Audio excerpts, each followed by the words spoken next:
আমার বিয়ের 4 মাস পর আমার স্বামী রুড অ্যাক্সিডেন্টে মারা গিয়েছিল। তখন শাশুড়ি মা বলল, আমি আবার তোমাকে আমার ছোট ছেলের সাথে মানে আমার দেবরের সাথে বিয়ে দিবে। কিন্তু আমি এতে রাজি হচ্ছিলাম না। বাবার জোরাজুরিতে আমি শেষ পর্যন্ত রাজি হয়ে গেলাম। আমার আবার বিয়ে হলো দেবরের সাথে। কিন্তু প্রথম রাতে দেবরের জায়গায় আমার স্বামীকে দেখতে পেলাম। কিন্তু আমার স্বামী তো মারা গেছে, তাহলে দেবরের জায়গায় স্বামী আসলো কিভাবে? আমি তা দেখে অজ্ঞান হয়ে পড়লাম। তারপর যা ঘটেছিল তা শোনার পর আমার দম বন্ধ হয়ে আসছিল। তাহলে ঘটনাটি বলি। মাথাটা ঘুরে গেল যখন শুনলাম আমার দেবরের সাথে বিয়ে হবে। মাত্র কয়েকদিন হলো ও নেই, এরই মাঝে ওনারা এরকম একটা সিদ্ধান্ত নিয়ে নিল আমাকে না জিজ্ঞাসা করেই। আমার বাবা আছে, মা নেই, ছোটবেলায় মারা গেছে। আমি আমার এক খালার কাছে বেড়ে ওঠা। স্কুল কলেজ লাইফ শেষে বিয়ে হলো। আমার কিছুটা লাভ ম্যারেজ ছিল। ওর সাথে আমার প্রথম দেখা হয়েছিল একটি বাসে। সেদিন বাসে প্রচুর ভিড়, বসার জায়গা নেই। দাঁড়িয়ে আছি দেখে আমার খুব কষ্ট হচ্ছে। দেখলাম একটা লোক আমাকে ইশারা দিচ্ছে, আমি উঠছি, আপনি বসুন। আমি কোনো উপায় না পেয়ে বসে পড়লাম। নামলাম দুজন একই স্টপেজে। সে বলল, হাই, আমি সুমন। জি, আমি নাসরিন। কি করেন আপনি? কোথায় যাবেন? আসলে আমি একটা কাজে এখানে আসছি। আপনি কি করেন? আমি, ওই যে আমার অফিস। ওকে, চলি। সেদিনের পর আর দেখা টেখা হয়নি আমাদের। কিছুদিন পর আমাকে দেখতে আসলো। সুমের নাকি নাকি সেদিনই আমাকে ভালো লেগেছিল। তারপর খোঁজ খবর নিয়ে সোজা বিয়ের প্রস্তাব। খালা খালু ও আমার বাবা রাজি হয়ে গেল। বিয়েটা বেশি ধুমধাম ভাবে হয়নি, হালকা অনুষ্ঠান করেই হয়েছে। আমি বসে আছি। সুমন আসলো আমার ঘরে। তারপর একটি স্বর্ণের চেইন আমার গলায় পরিয়ে দিল। আমাকে বারান্দায় নিয়ে গেল, বলল, দেখো কি সুন্দর চাঁদনি রাত, আজ সারা রাত আমরা গল্প করব। আমি বললাম, আমার খুব টায়ার্ড লাগছে, আমি ঘুমাবো। না, সে কি করে হয় তুমি জানো না। আজ আমাদের একটি শ্রেষ্ঠ রাত। অনেক কষ্ট করে ঘুমটাকে আটকে রাখলাম। অনেক কথা শেষ করে ঘুমাতে আসলাম। ও আমাকে বলল, যাও শুয়ে পড়ো। অনেক আনন্দ খুশির মাঝখানে চলছিল আমাদের সংসার। কিন্তু অভাগীর কপালে কি সুখ সয়। একটা জ্বর আসলো, আর উঠে দাঁড়াতে পারল না। মাকে ডেকে এনে বলল, মা, নাসরিনকে আগলে রাখবেন। ওকে নিজের মেয়ের মতো ভালোবাসা দিবেন, ওর এই পৃথিবীতে বাবা ছাড়া কেউ নেই। সেদিন রাতেই আমার সুমন চলে গেল আমাকে ছেড়ে। কি করে ওকে ভুলে থাকবো জানি না।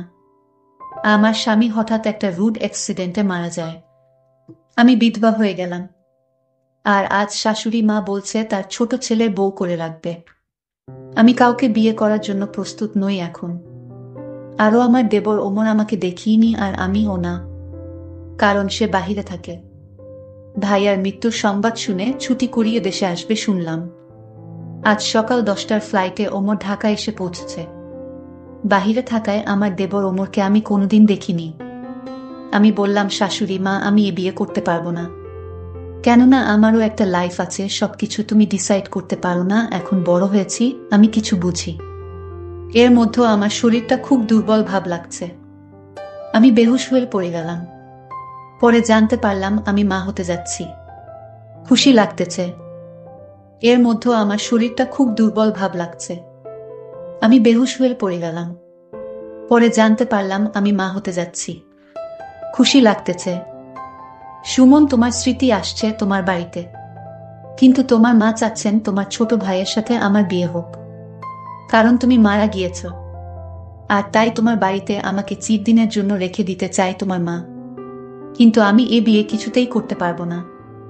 আমি আমার স্বামীর স্মৃতি ধরে আমি আমার সারাটা জীবন কাটিয়ে দিব। শাশুড়ি মা বলল, বাবাও বলল, এবার রাজি হয়ে যা। না মা, আমি কিছুতেই রাজি হব না। আমি আর অন্য কাউকে আমি চাই না আমার জীবনে। কিন্তু আমার বাবা আমার সাথে খুব জোরাজুরি করছিল। আমায় বলল, সুমনের ছোট ভাই অমর তো ভালো ছেলে, বিদেশ থেকে এসেছে। তার ভাইয়ের সন্তানের দিকে তাকিয়ে হলেই রাজি হয়ে যা মা। তোর জীবনটা নষ্ট হতে আমি দিব না। আমি আমার বাবার কথা কিছুতেই ফেলতে পারিনি। আমি আবারও বিয়ের পাড়াতে বসলাম। কপাল মন্দ হলে যা হয় আর কি। তো আবারও সেই বাসর, কিন্তু আজ আমার মনে কোনো শান্তি নেই। আমি বাসর ঘরে অপেক্ষা করছি।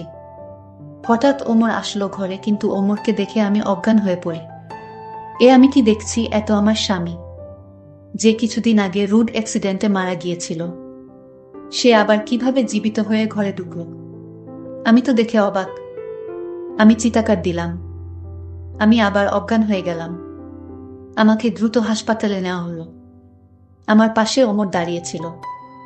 2 দিন পর আমার জ্ঞান ফিরল। আমি আমার বাবার বাড়ি গেলাম কিছুদিনের জন্য। বাবাকে বললাম, বাবা, বাসর রাতে আমার স্বামীকে আমি দেখতে পেলাম আমার দেবরের বদলে। এটা কি করে সম্ভব বাবা? কিছুক্ষণ পর আমাদের বাড়িতে একটা গাড়ি আসলো এবং গাড়ি থেকে ওমর, আমার শ্বশুর শাশুড়ি, নামলো। আমি দেখে খুব ভয় পাচ্ছিলাম। আমার শাশুড়ি মা বলল, আরে বৌমা, তুমি এত ভয় পাচ্ছ কেন? আসলে ভুলটা আমারই হয়েছে। আমি যদি আগে বলতাম যে আমার 2টি যমজ সন্তান রয়েছে, আর তোমার স্বামী সুমন দেখতে যেমন ঠিক ওমর মানে তোমার দেবর দেখতে সেই, দুজনকে উদল বদল করলেও ধরতে পারবে না এটা সুমন নাকি ওমর। পরে আমি জানতে পারি তারা যমজ ভাই ছিল। তাই বাসর ঘরে আমি তাকে দেখে ভয় পেয়েছিলাম। আমার কিছুতেই বিশ্বাস হচ্ছে না আমার স্বামী সুমনকে ওমর বলে চালিয়ে দেওয়া যাবে। পরে আমি ওমরের সাথে আবার সুর বাড়ি ফিরলাম। তারপর দিন ওমরকে খুব রাগী রাগী দেখলাম। আমাকে প্রচণ্ড জোরে ধাক্কা মেরে ফেলে দেয় মাটিতে। প্রচণ্ড মাথায় ব্যথা পেলাম। আমাকে অনেকগুলো চড় দিল। আমি বুঝতে পারছি না সে আমাকে এভাবে অত্যাচার করলো কেন। আমি কি দোষ করেছি? আমি কোনো কিছু আন্দাজ করতে পারছিলাম না কেন ও এমন করছে। তাহলে বিয়েটা করলো কেন? আমি কিছুই বুঝলাম না ওমর আমাকে এত আঘাত করছে কেন। অনেক কান্না পেল যে আমার জীবনটাই মনে হয় অভিশপ্ত। কোনো সুখ আমার কপালে নেই। এদিকে মাথা খুব ব্যথা করছে। অনেক সময় পর আমার ঘুম আসল। সকালে ঘুম থেকে উঠে দেখি ওমর আমার পাশেই ঘুমিয়ে আছে। ঘুমন্ত অবস্থায় ওকে নিষ্পাপ মনে হচ্ছে। মনে হচ্ছে যেন এই আমার সেই সুমন। এক চেহারা, একরকম সবকিছু, কিন্তু মনটা বোধহয় এক না। আর হবেই বা কেন? একটা বিবাহিত মেয়েকে কি একটা অবিবাহিত ছেলে বিয়ে করতে চায়? ওর উপরে আমাকে চাপিয়ে দেওয়া হয়েছে। ও হয়তো আমাকে পছন্দই করে না। সকালে নাস্তার টেবিলে খুব ভালো ব্যবহার করলো, হয়তো মা আছে তাই।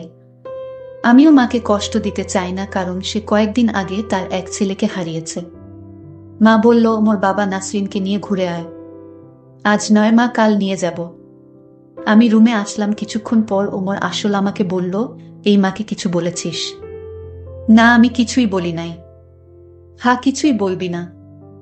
আজ একটা কাজে যাচ্ছি, কাল তোকে ঘুরতে নিয়ে যাব।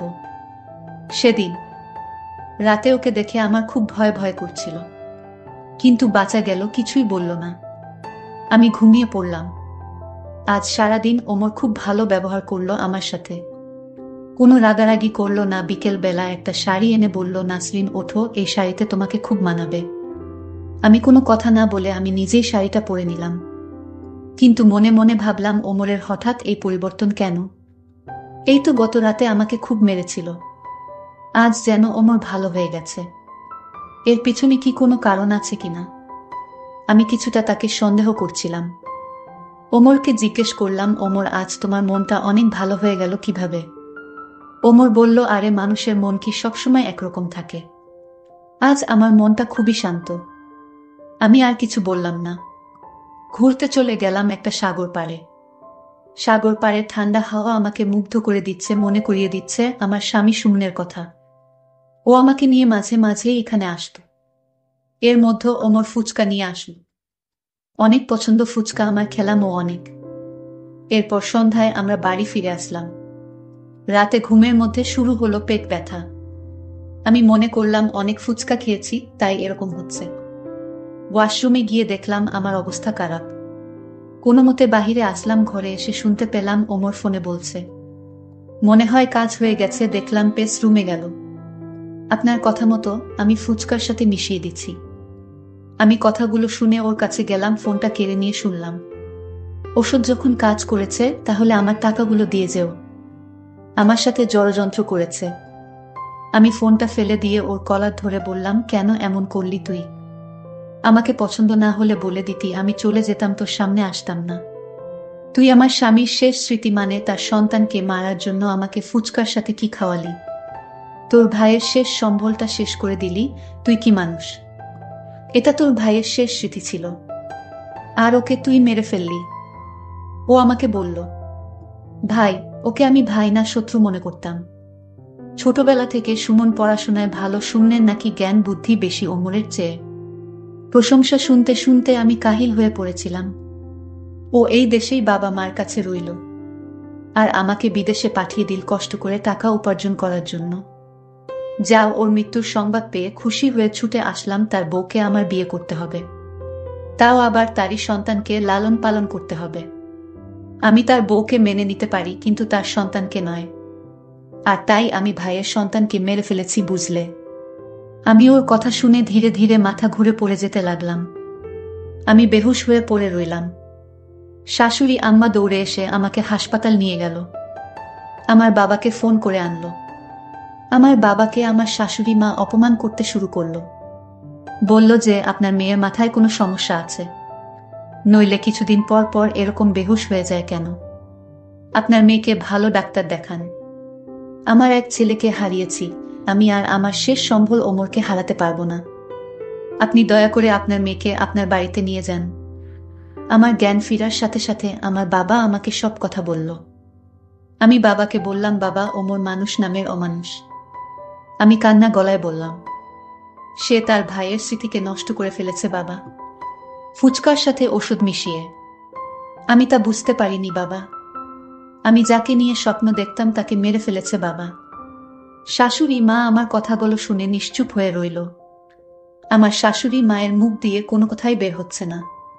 আমার শাশুড়ি মা বুঝতে পারল তার ছেলের দোষে তার ভাইয়ের শেষ স্মৃতি মানে তার সন্তানকে মেরে ফেলেছে, ফুচকার সাথে কি জানি মিশিয়ে দিয়ে। আমার কোনো দোষ নেই।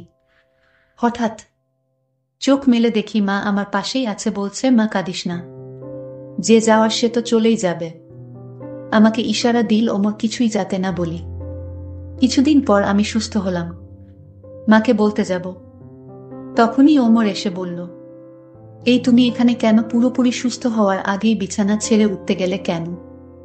ও আমাকে রুমে নিয়ে বলল, মাকে কিছুতেই এ কথা বলো না। আমি মাকে আর কি বলবো? মা যা জানার জেনে গেছে, কারণ আমি বলতে বাধ্য হয়েছি। তোমার মা আমার বাবাকে দোষ দিচ্ছিল, বলছিল আমার নাকি মাথায় সমস্যা, আর তাই আমি সব সত্য কথা বলে দেই। এই কথা বলতেই ওমর আমার সাথে অদ্ভুত আচরণ করতে লাগলো, কারণ আমি চাই ওকে শিক্ষা দিতে। প্রায় 6 মাস পর ওমর ঘুম থেকে উঠে নাসরিন নাসরিন করছে। সারা বাড়িতে নাসরিন নেই। টেবিলের উপর একটা চিঠি ওমর পড়তে লাগল। প্রিয় ওমর, আশা করি আমাকে আর খোঁজাখুঁজি করবে না। আমি এই দিনটার আশায় ছিলাম, আর আজকের আশায় আমি তোমার শত অত্যাচার সহ্য করেছি। তুমি যেমন আমার কাছ থেকে আমার সুমনের শেষ চিহ্ন কেড়ে নিয়েছ, ঠিক তেমনি আমিও তোমার কাছ থেকে তোমার সন্তান কেড়ে নিয়েছি। হ্যাঁ, আমি মা হতে যাচ্ছি, যাকে তুমি পাওয়ার আগেই হারিয়ে ফেললে। আর মাকেও আমার সাথে নিয়ে যাচ্ছি। তুমি থাকো তোমার রাজ্যে, আমি আমার সন্তানের খুনির সাথে এক ছাদের নিচে থাকতে পারবো না, কারণ আমি তোমাকে অনেক ঘৃণা করি, অনেক। ইতি নাসরিন। নাসরিন মাকে নিয়ে খুব দূরে একটা এলাকায় এসে বসবাস করতে লাগল। 6 মাস পর নাসরিনের কোল জুড়ে একটা ছেলে জন্ম নেয়। ছেলেটির নাম রাখে ইমন। সুমন বলেছিল আমাদের ছেলে হলে এই নামটি রাখবো, তাই নাসরিন এই নামটিই রাখল। আজ ইমনের 4 বছর। ইমন বলল, আম্মু, আমার বাবা কই? নাসরিন সুমনের নাকি ছবিটা দেখিয়ে বলল, এই তোমার বাবা মরে গেছে, আমাদের ছেড়ে চলে গেছেন। ইমনকে জড়িয়ে ধরে অনেক কাঁদল, আর মনে মনে বলল, দেখ ওমর, তুই বেঁচে থেকেও তোর সন্তানের কাছে মৃত, আর আমার সুমন চিরদিন আমার কাছে জীবিত। তবে তোর ছেলেও তোকে ঘৃণা করেই বড় হবে, আর এটাই তোর শাস্তি। আমার সন্তান বড় হলে আমি কোনোদিন তোর পরিচয় দিব না। আমি আমার ছেলেকে বলবো, তোমার বাবা তুমি জন্মের আগেই মরে গিয়েছে। আমি তোর সন্তানকে দিয়ে তোরে কষ্ট দিব। বন্ধুরা, আজকের গল্পটি তোমাদের কাছে কেমন লাগলো তা অবশ্যই কমেন্ট করে জানাবেন। আর আপনাদের যদি কোনো গল্প থাকে তাহলে আমাকে কমেন্ট করে জানাতে পারেন। আপনার গল্প আমি শেয়ার করার চেষ্টা করব। আজ এই পর্যন্তই। সবাই ভালো থাকবেন। ধন্যবাদ।